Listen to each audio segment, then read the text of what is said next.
time is a thing. It is the essential piece of interpretation. You cannot start without us. Screen time operates quite uniquely compared to a standard clock.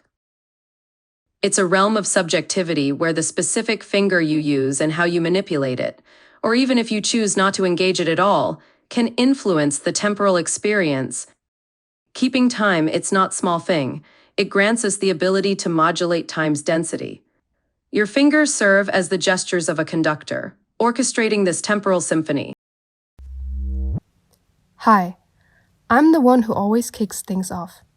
I'm the starting point, the catalyst for action. When I make my appearance, it's the moment when time itself begins to flow. This is the first conduct using fingers.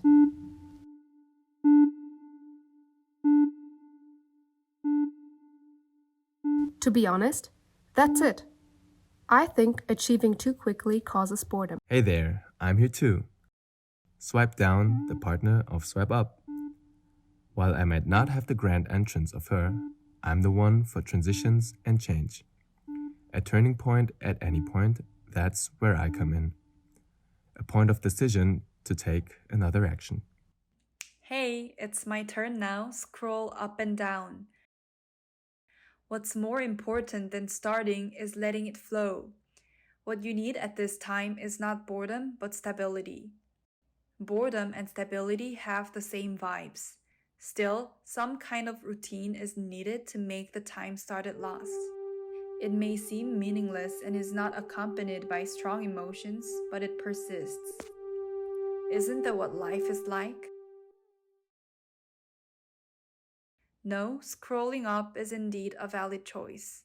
It can serve to revisit something missed or access past records, much like capturing a lingering after image in memory. A stable routine that lasts over time makes no sense. I am the one who makes time pass. Swipe left and right. By giving time a beat and a rhythm, you create the vitality that makes it last. Let me explain. It's a paradoxical concept. Time that flows the best is time you are not aware it is passing, when you are fully immersed in the moment and present. To do this, I move only certain parts of the small screen and assign a certain beat and rhythm to those points. The smaller the point where my gaze rests, the faster my fingers will move within that frame. Plus, unlike scrolling, I have a structure that makes it difficult to go back to the previous scene. These one-offs, therefore, might make you intentionally swipe left or right with your fingers.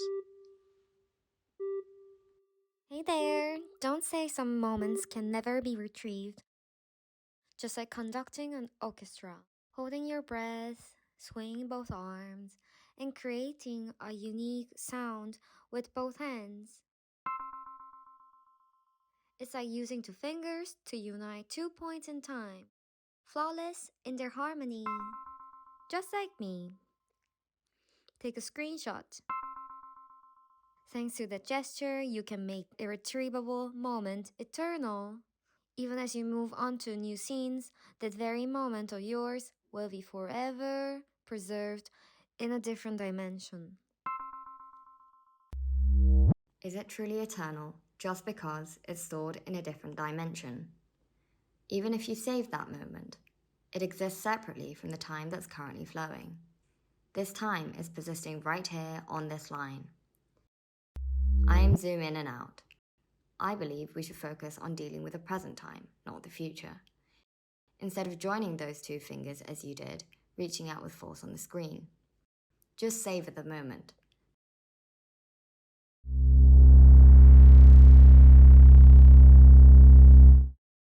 That's what makes it eternal. There's nothing as powerful as what's etched in our minds. Using two fingers to fix our gaze, it's like grasping time. Perhaps this act on the timeline is the most instinctive and yet the most private. It's okay though. This is truly our story. Speak as much as you want. The protagonist knows how to make a grand entrance at the end. Now, are your two thumbs ready? I'll start my solo that no one can interfere with. You know me.